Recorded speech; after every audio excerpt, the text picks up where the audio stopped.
Hello friends, अस्सलाम वालेकुम and welcome to reality TV. दोस्तों, दुबई में तूफानी बारिशें क्यों हुई, इस वीडियो में मैं आपको दुनिया भर से ऐसी ही लेटेस्ट और अजीब खबरें दिखाऊंगा। दोस्तों, बर्तानिया की सड़कों पर एक अजीब मंजर देखा गया जब लंदन में दो घोड़े सड़कों पर इधर उधर भाग रहे थे। ये मिलिट्री हॉर्सेस थे, यानी बर्तानिया के फौज के घोड़े थे जो एक एक्सरसाइज के दौरान भाग निकले। वैसे तो ये 5 घोड़े भागे थे, लेकिन 2 घोड़े तो काबू से ही बाहर हो गए। सुबह के वक्त लंदन में लोगों का शदीद रश था और ये घोड़े लंदन की सड़कों पर यहाँ वहां भाग रहे थे। ऐसा ही कुछ हफ्ते पहले ऑस्ट्रेलिया में भी हुआ था, जब एक रेस में दौड़ने वाला घोड़ा पता नहीं कैसे ऑस्ट्रेलिया के एक रेलवे स्टेशन पर आधी रात को पहुंच गया था। दोस्तों, जापान के एक ट्रेन स्टेशन पर भी कुछ अजीब हुआ। कुछ दिन पहले जापान की एक बुलेट ट्रेन 17 मिनट तक रुकी रही क्योंकि इस ट्रेन में एक सांप घुस गया था जिसको ढूंढा जा रहा था। ये ट्रेन जापान के शहर नगोया से टोक्यो जा रही थी। ये एक 16 इंच लंबा सांप था, लेकिन इसके मुतालिक मजीद कुछ पता नहीं चल सका। दोस्तों, मेक्सिको के प्रेसिडेंट हाउस में 19 बिल्लियां फिरती हैं। ये बिल्लियां सड़कों पर रहती थीं और प्रेसिडेंट हाउस में घुस जाती थीं और इसीलिए इन बिल्लियों को अब मेक्सिको के प्रेसिडेंट हाउस का हिस्सा बना दिया गया है। अब इन बिल्लियों का खाना पीना सारी उम्र तक मेक्सिको की हुकूमत की जिम्मेदारी है, चाहे प्रेसिडेंट कोई भी हो। इन बिल्लियों को सारी उम्र प्रेसिडेंट की तरह का प्रोटोकॉल मिलेगा। क्या आप जानते हैं कि इटली के मशहूर शहर मिलान में एक कानून पास होने जा रहा है कि लोग रात 12:30 बजे के बाद किसी भी रेस्टोरेंट से पिज्जा और आइसक्रीम टेक अवे नहीं कर सकेंगे।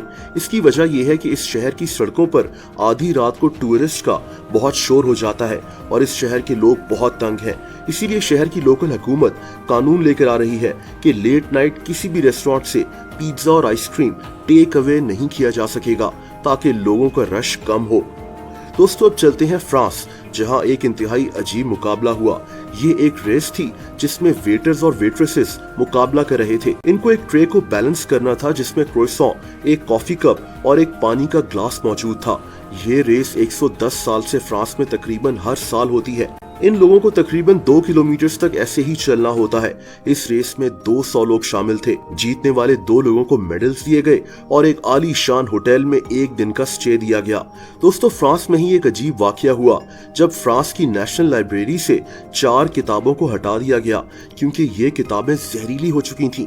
ये किताबें 19वीं सेंचुरी की थीं और इनके कवर्स पर जहर मौजूद था। ये जहर इतना खतरनाक नहीं था। दरअसल उस दौर में एक केमिकल यूज होता था जो बुक बाइंडिंग्स को कलर करता था और यही केमिकल अब जहर में बदल चुका था। खैर, अब बात करते हैं एक नाइजीरियन चेस प्लेयर की जो 58 घंटे तक मुसलसल चेस खेलता रहा। कुछ दिन पहले चेस चैंपियन टुंडे ओनाकोया तकरीबन 2.5 दिन तक मुसलसल दिन रात चेस खेलता रहा। ये आदमी दरअसल बच्चों की तालीम के लिए $10 लाख इकट्ठे कर रहा है और इसने 2.5 दिन चेस इसीलिए खेली कि लोग इसको पैसे डोनेट कर जाएं। ये एक वर्ल्ड रिकॉर्ड भी बन चुका है। दोस्तों, अब बात करते हैं यूएई में होने वाली बारिशों और सैलाब की। 15 अप्रैल को ये बारिशें शुरू हुई थीं और फिर यूएई में वो मंजर देखे गए जो शॉकिंग थे। ये यूएई की तारीख की सबसे हैवी बारिश थी, जिसकी वजह से यूएई के कई हिस्सों में, जैसा कि दुबई में, सैलाब आ गया। यूएई का पूरा निजाम रुक चुका था, जैसा कि तकरीबन 2155 फ्लाइट्स कैंसिल हो गई थी। लोगों के घरों तक में पानी घुस चुका था और लोग कश्तियों पर सफर कर रहे थे। इस सैलाब में 5 लोग मारे भी गए हैं, जिसमें एक पाकिस्तानी आदमी भी शामिल है। दोस्तों, इस दौरान ये कहा गया कि इतनी ज्यादा बारिशों की वजह क्लाउड सीडिंग हो सकती है। जहां बारिशें बहुत कम होती हैं, वहां बादलों में केमिकल्स इम्प्लांट किए जाते हैं जिससे मसनूई बारिश हो जाती है। ये एक अफवाह थी कि दुबई में यही किया गया था और इसका एक खतरनाक रिएक्शन हो गया, लेकिन यूएई ने इस बात से इनकार किया है और इसकी वजह क्लाइमेट चेंज को बताया है। बहरहाल, अब यूएई में पानी को निकालने का काम किया जा रहा है। दोस्तों, हमारे मुल्क में भी 12 अप्रैल से खैबर पख्तूनख्वा और बलूचिस्तान में खतरनाक बारिशें शुरू हुई थीं, जिसकी वजह से तकरीबन 100 लोग मारे गए हैं। 3500 से ज्यादा घर डैमेज हो गए और हजारों लोग बेघर हो चुके हैं।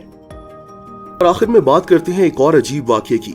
कुछ दिन पहले अमेरिका के एक घर में कुछ अजीब हुआ जब आसमान से एक लोहे का टुकड़ा एक घर की छत को फाड़ता हुआ जमीन के अंदर घुस गया। पता ये चला कि ये इंटरनेशनल स्पेस स्टेशन से गिरने वाला एक टुकड़ा था जो स्पेस से गिरता हुआ सीधा इस घर में जाकर गिरा। आप सोचें कि अगर ये किसी इंसान पर जाकर गिर जाता तो उसका क्या हाल होता। दोस्तों, अगर आप मुझे इंस्टाग्राम पर फॉलो करना चाहें तो उसका लिंक नीचे डिस्क्रिप्शन में मौजूद है।